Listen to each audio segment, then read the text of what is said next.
जय हिंद। हम पिछली वीडियो में जान चुके हैं प्रजनन क्या होता है, प्रजनन के प्रकार कितने होते हैं, लैंगिक जनन क्या होता है, अलैंगिक जनन क्या होता है। ठीक है, अगर आपने पिछली वीडियो नहीं देखी है तो आप जाकर देख लीजिए। अभी मैं संक्षिप्त में समझा देता हूँ कि हमने क्या क्या पढ़ा है। प्रजनन क्या होता है? कोई जीव नई संतति उत्पन्न कर रहा है तो इसे बोलते हैं प्रजनन। अपने समान नई संतति उत्पन्न करना क्या कहलाता है? प्रजनन। प्रजनन के प्रकार की बात करें तो प्रजनन होता है दो प्रकार से, लैंगिक प्रजनन और अलैंगिक प्रजनन।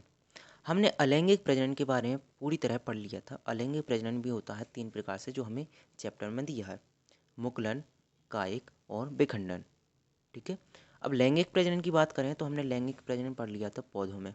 पौधों में कैसा होता है? लैंगिक प्रजनन होता है। अब हम जो आज की वीडियो में पढ़ने वाले हैं वो है पुरुष प्रजनन तंत्र के बारे में।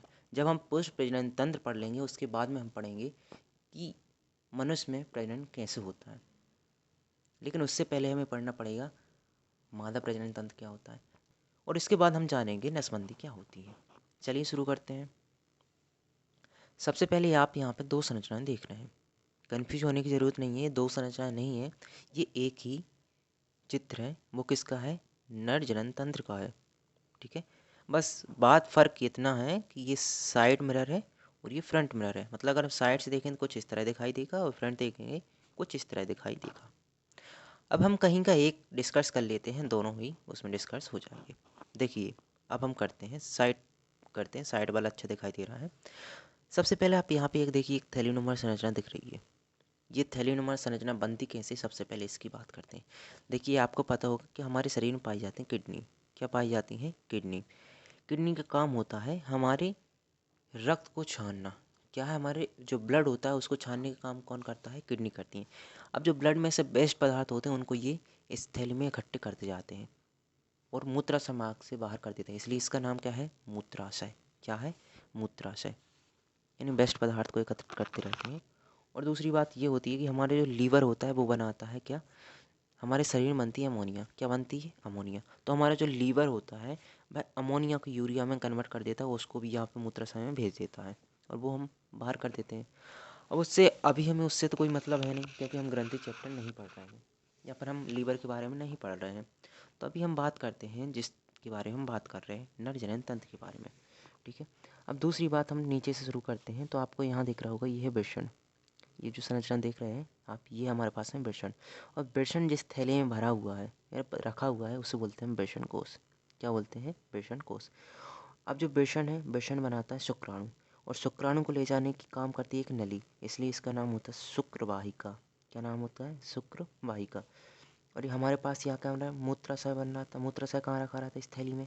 अब इस मूत्र को ले जाने का भी काम कोई करेगी नली, इसलिए उसको नली का नाम देते हैं मूत्र नली। क्या बोलते हैं उस नली को? मूत्र नली। अब दूसरी बात, यहाँ पे एक और संरचना आपको दिख रही होगी। यहाँ पे दोनों को जोड़ रही है, मूत्र नली और शुक्रवाहिका को जोड़ने वाली एक ग्लैंड है, इसे बोलते हैं प्रोस्टेट ग्लैंड। इसका काम होता है एक समय पे किसी एक को आने जाना।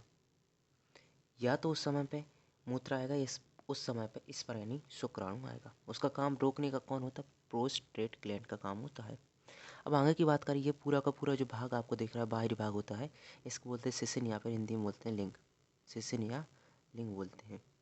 ठीक है, आपने ये संरचना देख ली तो ये आपको समझ में आ गई होगी। अब हम आगे की तरफ बढ़ते हैं। उससे पहले आप एक बात और गौर नहीं की आपने, उसको देखिए।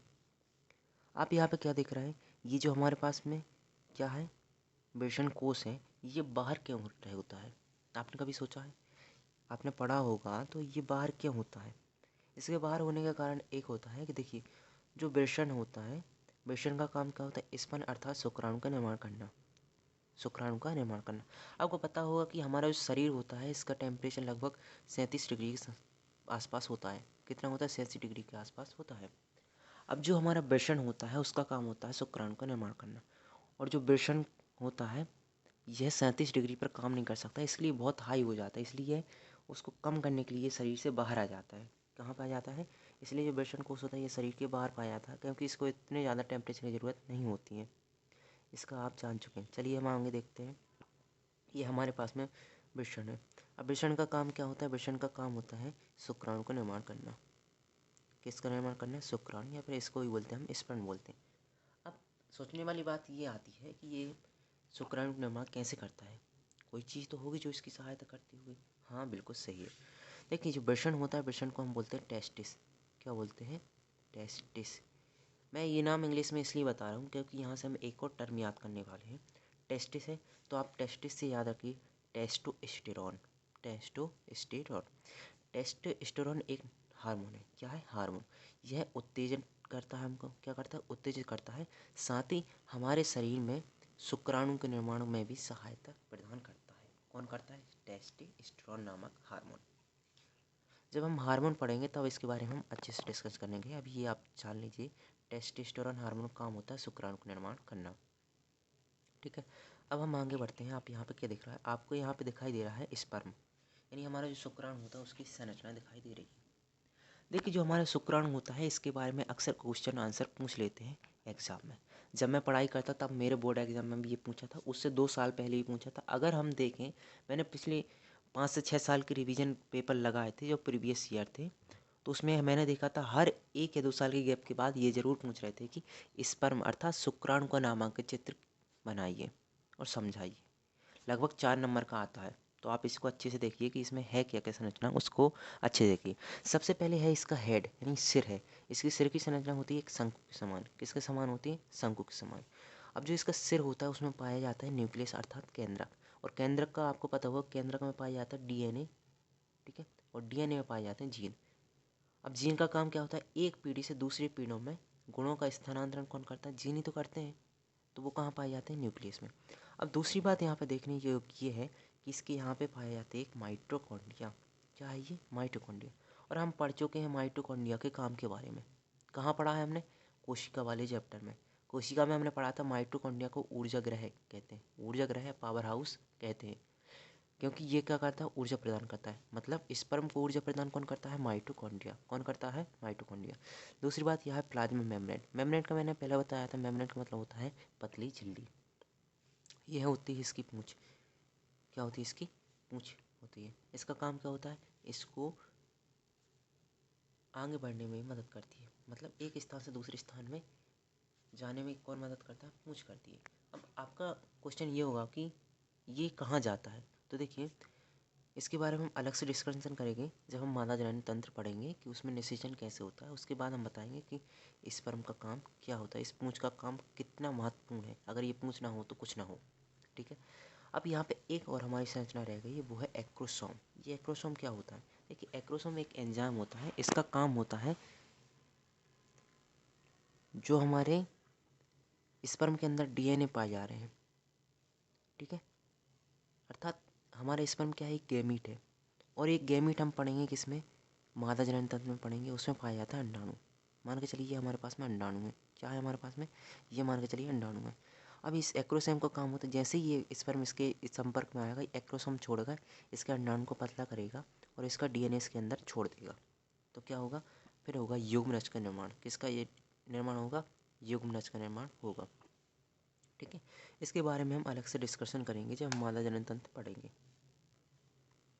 आप यहाँ पे क्या देख रहे हैं? अब यहाँ पे हम देखने वाले हैं वेस्कोटॉमी, अर्थात नसबंदी क्या होती है। देखिए, नसबंदी क्या होती है इसको समझने के लिए ज़्यादा कोई दिक्कत वाली बात नहीं है। यहाँ पर 2 बातें याद रखिए, आपको ये याद हो जाएगा। सबसे पहली बात याद रखिए, जो हमारे स्पर्म होते हैं उनको ले जाने का काम करती है एक नली। मतलब एक नस टाइप की संरचना होती है, वो ले जाने का काम करती है। अगर नस को हम काट दें तो इसी को बोलते हैं नसबंदी। अगर हम इसको बीच में से काट दें इसको बोलते हैं नसबंदी। अगर दूसरे टर्म्स में आपको इंग्लिश में याद करना है तो देखिए, जो ये नस होती है इसको बोलते हैं हम बैस। इंग्लिश में बोलते हैं इसको बैस। और टॉमी का मतलब होता है काट देना, तो इसको बोलते हैं वेस्कोटॉमी। अर्थात नर जनन तंत्र में शुक्रवाहिका नली को काट देना नसबंदी कहलाता है। ठीक है, अब बाकी की चर्चा हम करेंगे अगली वीडियो में जब हम मादा जनन तंत्र पढ़ेंगे कि मादा जनन तंत्र होता क्या है, इसमें अंग कौन कौन से आते हैं, अंडाणु क्या होता है,